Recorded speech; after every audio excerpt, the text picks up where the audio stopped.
గురువుగారు ఒకప్పుడు తిరుమల వెళ్ళాలంటే చాలా కష్టసాధ్యమయ్యేది. ఇప్పుడు చాలా సులభతరం కూడా అయ్యింది. తిరుమల వెంకటేశ్వర స్వామిని దర్శించుకోవడంలో ఉన్నటువంటి విశేషాలేమిటి? అనేకం ఉన్నాయి తల్లి. ఏడుకొండలవాడ వెంకటరమణ గోవిందా అనగానే అందరూ స్పందించే శబ్దం లేదా వారి వారి మనస్సులు ప్రతిధ్వనించేటటువంటి శబ్దం గోవింద అనే. గాం దింతతేతి గోవింద. గయ అంటే ప్రాణములు. తిరుమలకు వెళ్ళాలి. కపిలతీర్థం దర్శనం చేసుకొని స్నానం చేసి పొడి వస్త్రములు ధరించి అలిపిరి వద్దకు చేరి స్వామివారి పాదరక్షలను చూచి మన పాదరక్షలు విడిచి కొండపైకి చేరాలి. కారులో వెళుతున్నా సరే పాదరక్షలు తొలగించి ఉండాలి. కాలికి పాదరక్షలు వేసుకోకూడదు. కొండ మొత్తం వెంకటేశ్వర స్వామి. పైకి వెళ్ళిన తర్వాత మన వసతి గృహాలో ఏర్పాట్లో చేసుకుని పాదరక్షలు లేకుండానే పుష్కరిణి వద్దకు వచ్చి స్నానం చేసి పొడి వస్త్రములు ధరించి ఆ తదుపరి ఆదివరాహస్వామి దర్శనం చేసుకొని తరువాత ప్రధాన వరసలలోనికి చేరి స్వామి దర్శనం కోసం మనం బారులలో నిలుచొని ఏడుకొండలవాడ అంటూ స్వామివారి నామాన్నే స్మరిస్తూ ఉండాలి.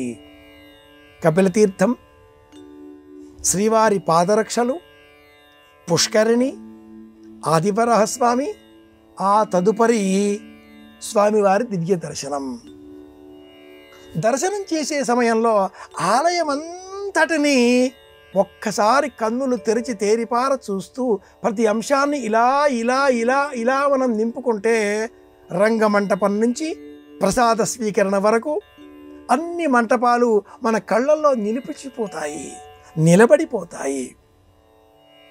గర్భాలయంలో నుంచి, అంతరాలయంలో నుంచి, బాహ్య వలయంలో నుంచి మళ్ళీ బాహ్య ఆ ప్రాకారంలోని దాకా వచ్చే వరకు చిట్ట చివరగా మహాద్వారాన్ని దాటే సమయంలో కూడా ఒక్కసారి ఎడమ చేతి వైపుగా ఉండే ఆ మహాద్వారాన్ని చూస్తే ఒక పెద్ద గుణపం కూడా కనిపిస్తుంది. స్వామివారికి చిబుకం పైన ఎందుకు ఆ విధంగా తెల్లటి బొట్టు పెడతారు? ఈ గుణపం కథ ఏమిటి? కులశేఖరాలు వారి పడి నుంచి ఈ బయట ఉండే గుణపం వరకు, అనంతాళ్ళవారు గారి వినియోగించిన ఆ పరికరం వరకు అన్ని కథలు ఒక్కసారి మనకు జ్ఞాపకం వస్తాయి.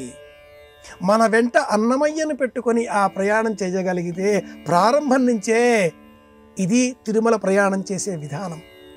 అనంతాళ్ళవారు గారు వినియోగించిన ఆ గుణపం వరకు స్వామివారే స్పృశించి తాను కూడా సహాయం చేశాడు.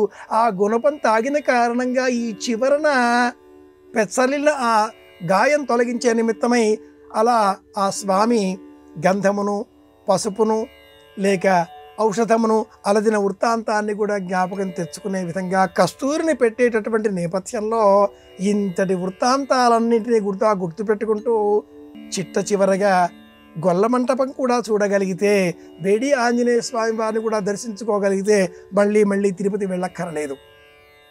ఒక్కసారి వెళితే 100 సార్లు వెళ్ళిన అనుభూతిని మనం మనసులో నింపుకునే విధంగా స్వామిని దర్శించుకోగలగాలి. కన్నులు మూసుకుంటే ఈ క్షణంలో అందరం తిరుపతి కొండపైన ఉండగలుగుతాం. తిరుమల స్వామిని చూడగలుగుతాం. త్రైలోక్య దుర్లభం, 3 దుర్లభములైనవి అంటుంది వెంకటాచల మహాత్మ్యం.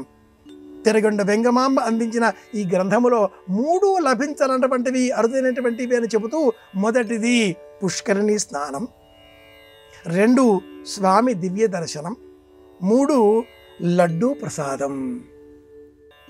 ఏం చేసినా ఏం చెప్పినా తిరుపతి వెళ్ళారు అనగానే ప్రసాదం ఏది, లడ్డూ తెచ్చారా అని అడుగుతారు. ఈ 3 దుర్లభములు అంటాయి మన పురాణాలన్నీ కూడా.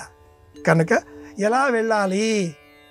మనం వెళ్ళడం కాదు, మనతో పాటు మన మనస్సును తీసుకువెళ్ళాలి. ఇది ప్రధానం.